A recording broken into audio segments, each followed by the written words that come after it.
Hi guys, in this video we will see how to fix if Instagram app not updating. If you are trying to update your Instagram app and it's failed to install, then here are the process.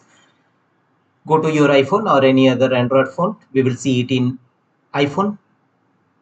Turn on flight mode and wait for 10 to 15 seconds and again turn off airplane mode. Network stability is the main cause of not installing on your device, so a stable network connection required. The second one is go to settings of your iPhone and here scroll down and tap on general settings. Here go to iPhone storage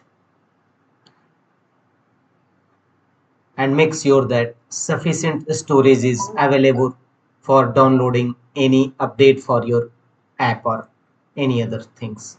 So sufficient storage should be available in your device.